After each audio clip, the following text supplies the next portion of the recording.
Chapter 3. At 12:30 next day, Lord Henry Wotton strolled from Curzon Street over to the Albany to call on his uncle, Lord Fermor, a genial, if somewhat rough-mannered old bachelor, whom the outside world called selfish because it derived no particular benefit from him, but who was considered generous by society, as he fed the people who amused him.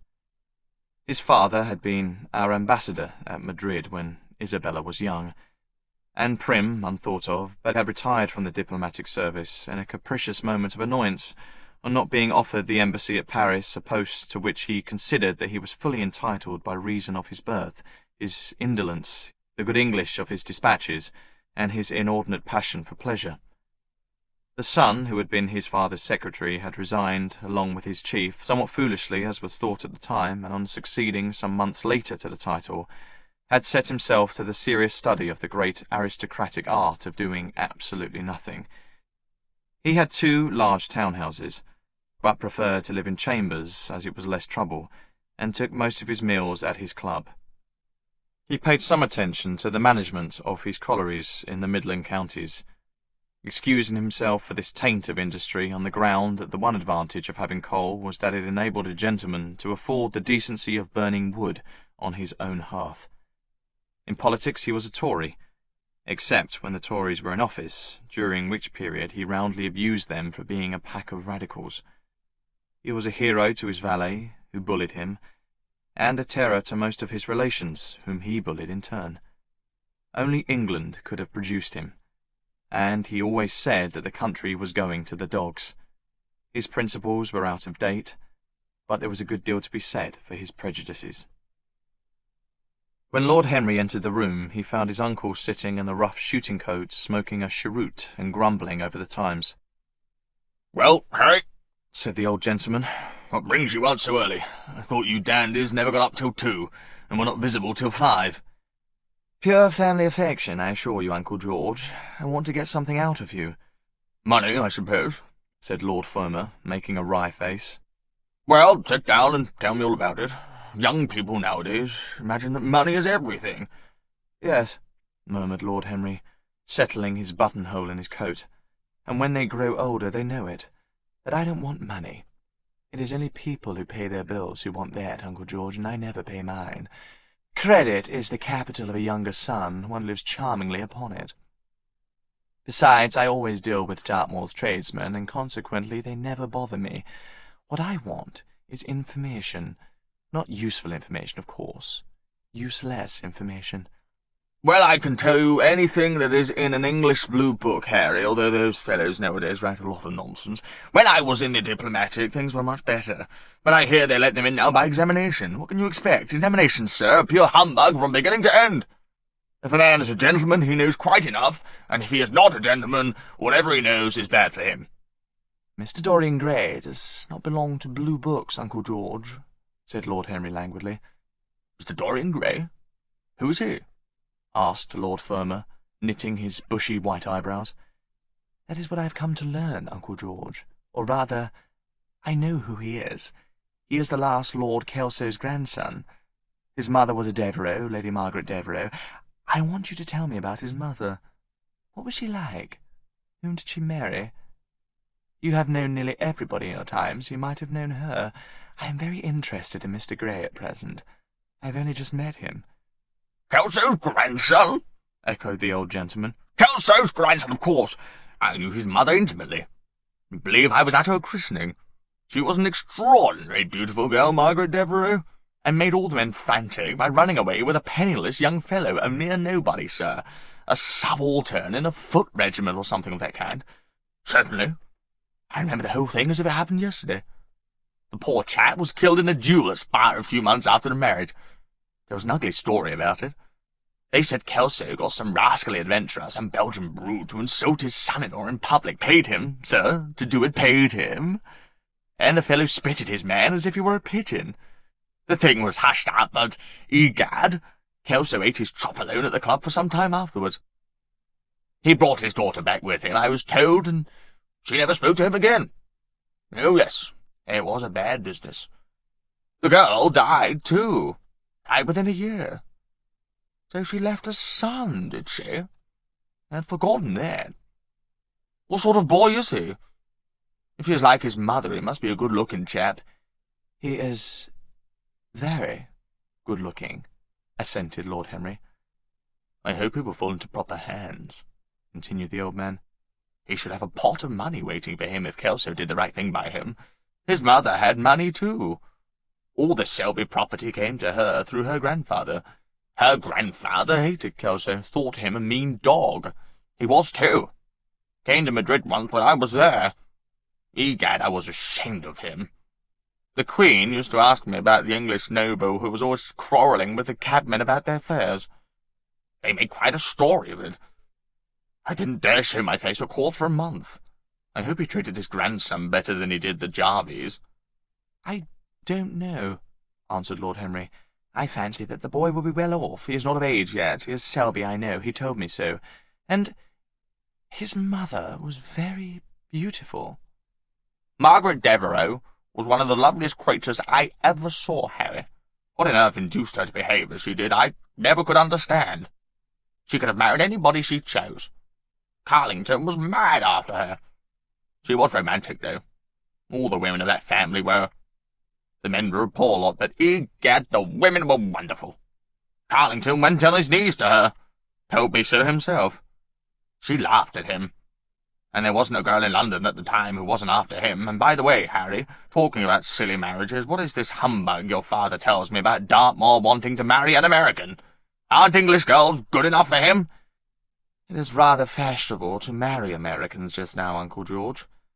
I'll back English women against the world, Harry, said Lord Fermor, striking the table with his fist. The betting is on the Americans. They don't last, I am told, muttered his uncle. A long engagement exhausts them, but they are capital at a steeplechase. They take things flying. I don't think Dartmoor has a chance. Who are her people? Rumbled the old gentleman. Has she got any? Lord Henry shook his head. American girls are as clever at concealing their parents as English women are at concealing their past, he said, rising to go. They are pork packers, I suppose? I hope so, Uncle George, for Dartmoor's sake. I am told that pork packing is the most lucrative profession in America after politics. Is she pretty? She behaves as if she were beautiful. Most American women do. It is the secret of their charm. Why can't these American women stay in their own country? They're always telling us that it is the paradise for women. It is. That is the reason why, like Eve, they are so excessively anxious to get out of it, said Lord Henry. Goodbye, Uncle George. I shall be late for lunch if I stop any longer. Thanks for giving me the information I wanted. I always like to know everything about my new friends and nothing about my old ones. Where are you lunching, Harry? At Aunt Agatha's. I have asked myself and Mr. Gray. He is her latest protégé. Humph! Tell your Aunt Agatha, Harry, not to bother me any more with her charity appeals. I'm sick of them. Why, the good woman thinks that I have nothing to do but to write checks for her silly fads. All right, Uncle George, I'll tell her, but it won't have any effect. Philanthropic people lose all sense of humanity. It is their distinguishing characteristic. The old gentleman growled approvingly, and rang the bell for his servant.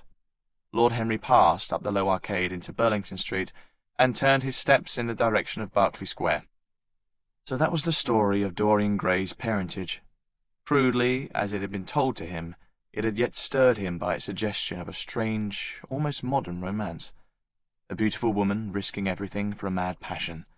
A few wild weeks of happiness cut short by a hideous, treacherous crime. Months of voiceless agony, and then a child born in pain.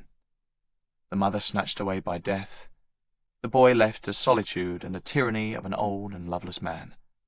Yes, it was an interesting background.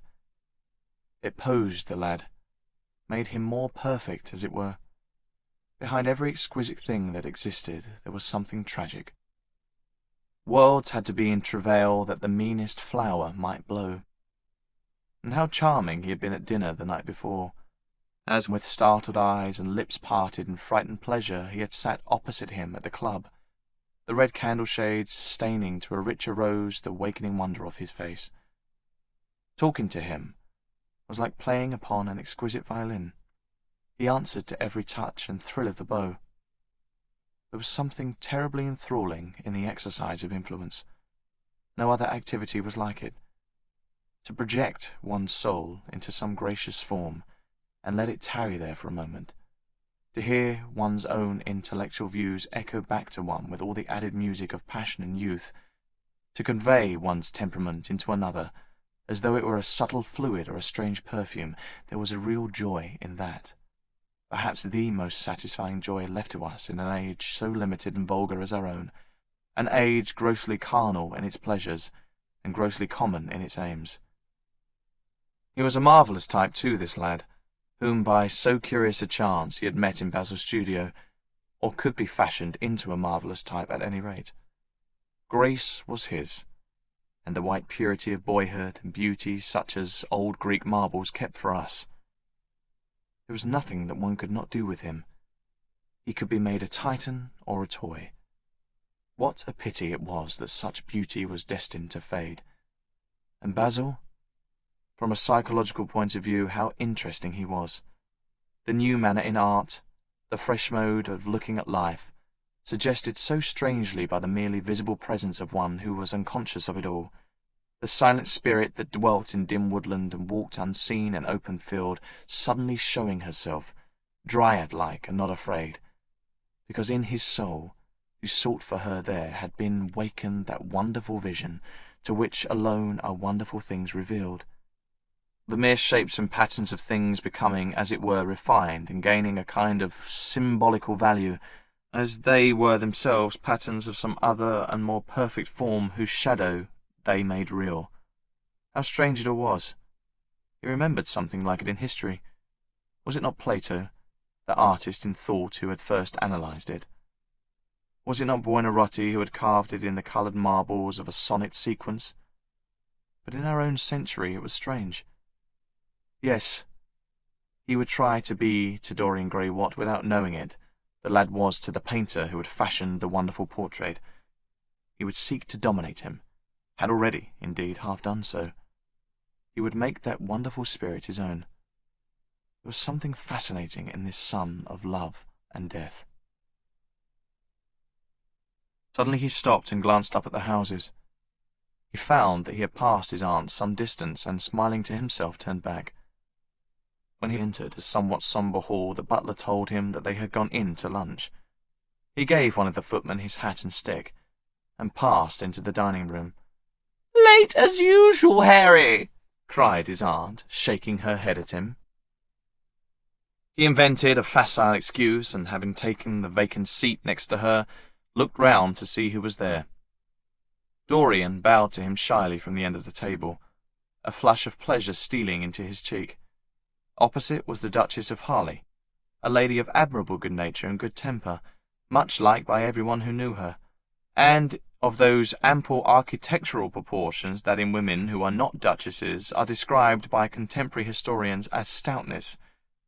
Next to her sat, on her right, Sir Thomas Burdon, a radical member of Parliament who followed his leader in public life, and in private life followed the best cooks, dining with the Tories and thinking with the Liberals, in accordance with a wise and well-known rule.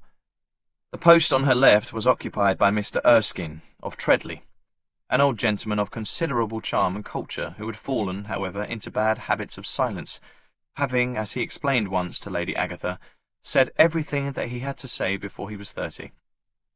His own neighbour was Mrs. Vandeleur, one of his aunt's oldest friends, a perfect saint amongst women, but so dreadfully dowdy that she reminded one of a badly bound hymn-book. Fortunately for him, she had on the other side Lord Fowdal, a most intelligent middle-aged mediocrity, as bald as a ministerial statement in the House of Commons, with whom she was conversing in that intensely earnest manner which is the one unpardonable error, as he remarked once himself, that all really good people fall into, and from which none of them ever quite escape.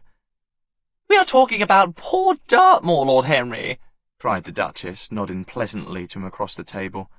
"Do you think he will really marry this fascinating young person?" "I believe she has made up her mind to propose to him, Duchess." "How dreadful!" exclaimed Lady Agatha. "Really, someone should interfere." "I am told on excellent authority that her father keeps an American dry goods store," said Sir Thomas Burdon, looking supercilious. My uncle has already suggested pork packing, Sir Thomas. Dry goods? What are American dry goods? Asked the Duchess, raising her large hands in wonder and accentuating the verb. American novels, answered Lord Henry, helping himself to some quail. The Duchess looked puzzled. Don't mind him, my dear, whispered Lady Agatha. He never means anything that he says. When America was discovered, said the Radical member, and he began to give some wearisome facts. Like all people who try to exhaust the subject, he exhausted his listeners. The Duchess sighed and exercised her privilege of interruption. I wish to goodness it had never been discovered at all, she exclaimed. Really, our girls have no chance nowadays. It is most unfair. Perhaps, after all, America never has been discovered, said Mr. Erskine. I myself would say that it has merely been detected. Oh, but I have seen specimens of the inhabitants, answered the Duchess vaguely.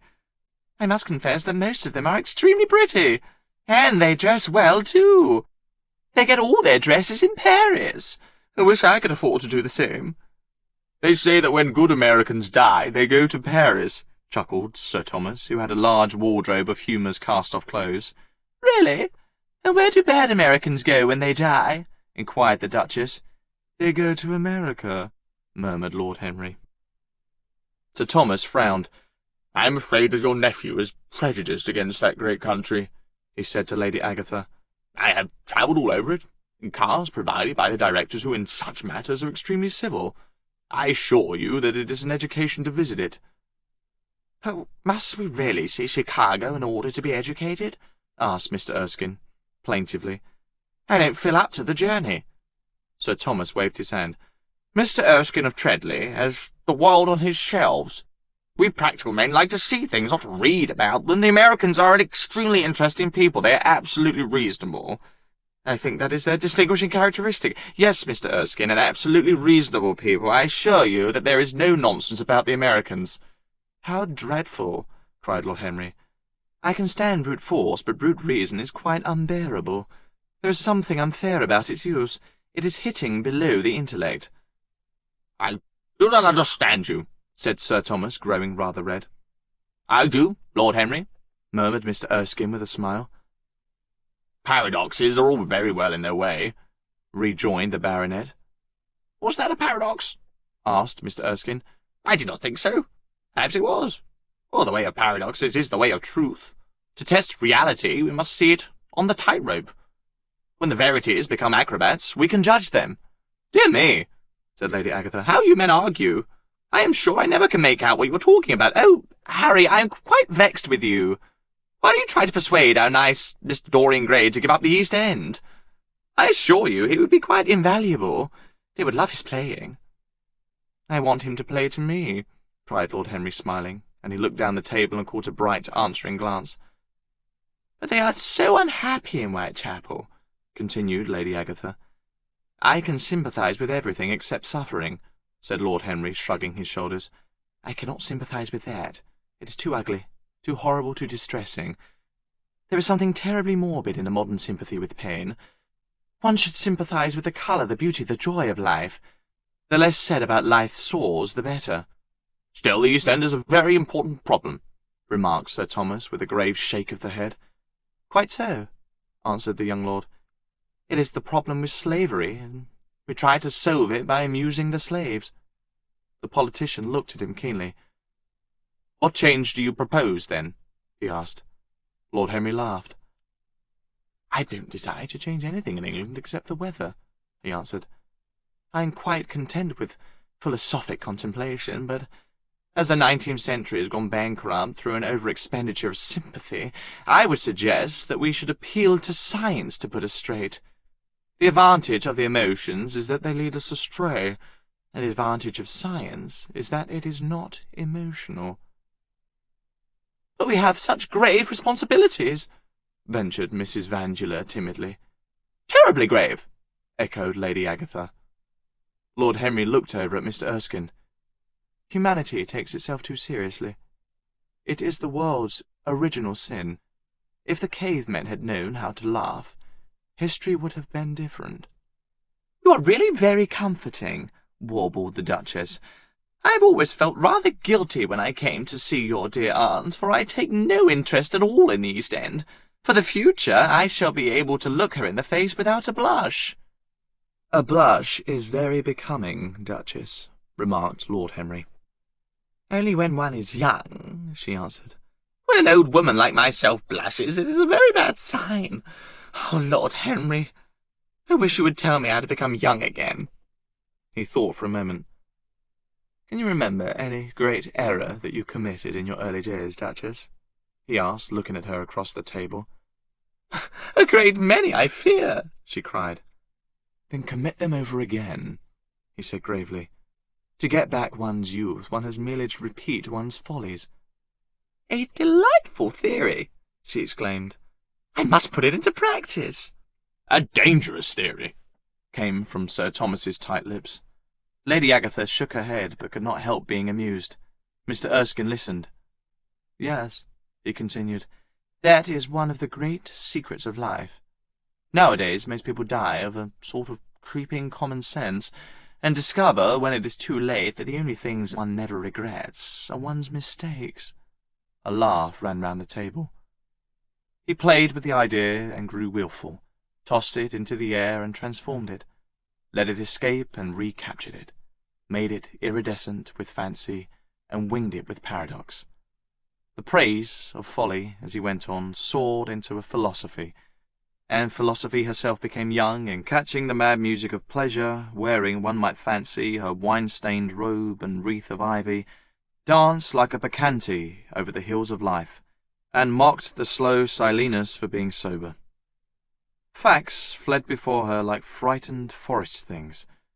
Her white feet trod the huge press at which wise Omar sits, till the seething grape-juice rose round her bare limbs in waves of purple bubbles, or crawled in red foam over the vat's black, dripping, sloping sides. It was an extraordinary improvisation. He felt that the eyes of Dorian Gray were fixed on him, and the consciousness that amongst his audience there was one whose temperament he wished to fascinate, seemed to give his wit keenness, and to lend colour to his imagination. He was brilliant, fantastic, irresponsible. He charmed his listeners out of themselves, and they followed his pipe laughing.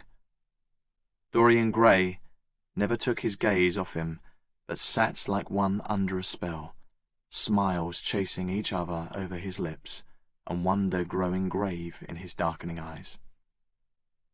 At last, liveried in the costume of the age, reality entered the room in the shape of a servant to tell the Duchess that her carriage was waiting. She wrung her hands in mock despair. "How annoying!" she cried. "I must go. I have to call for my husband at the club to take him to some absurd meeting at Willis's Rooms, where he is going to be in the chair. If I am late, he is sure to be furious, and I couldn't have a scene in this bonnet. It is far too fragile. A harsh word would ruin it. No, I must go, dear Agatha. Goodbye, Lord Henry. You are quite delightful and dreadfully demoralizing. I'm sure I don't know what to say about your views. You must come and dine with us some night. Tuesday? Are you disengaged? Tuesday?" "For you, I would throw over anybody, Duchess," said Lord Henry with a bow. "Ah, that is very nice and very wrong of you," she cried. "So mind you come." And she swept out of the room, followed by Lady Agatha and the other ladies. When Lord Henry had sat down again, Mr. Erskine moved round, and taking a chair close to him, placed his hand upon his arm. "You talk books away," he said. "Why don't you write one?" "I am too fond of reading books to care to write them, Mr. Erskine. I should like to write a novel, certainly, a novel that would be as lovely as a Persian carpet, and as unreal. But there is no literary public in England for anything except newspapers, primers, and encyclopedias. Of all people in the world, the English have the least sense of the beauty of literature." "I fear you are right," answered Mr. Erskine. "I myself used to have literary ambitions, but I gave them up long ago. And now, my dear young friend, if you will allow me to call you so, may I ask if you really meant all that you said to us at lunch?" "I quite forget what I said," smiled Lord Henry. "Was it all very bad?" "Very bad indeed. In fact, I consider you extremely dangerous." And if anything happens to our good Duchess, we shall all look on you as being primarily responsible. But I should like to talk to you about life. The generation into which I was born was tedious. Some day, when you are tired of London, come down to Treadley, and expound to me your philosophy of pleasure over some admirable Burgundy I am fortunate enough to possess.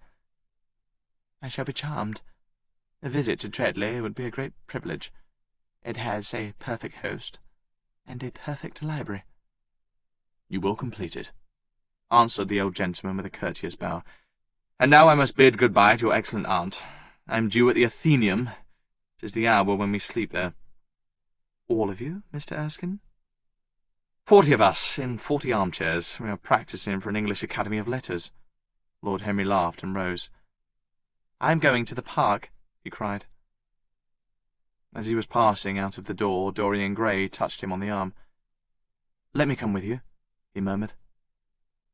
But I thought you had promised Basil Hallward to go and see him, answered Lord Henry. I would sooner come with you. Yes, I feel I must come with you. Do let me. And you will promise to talk to me all the time. No one talks so wonderfully as you do.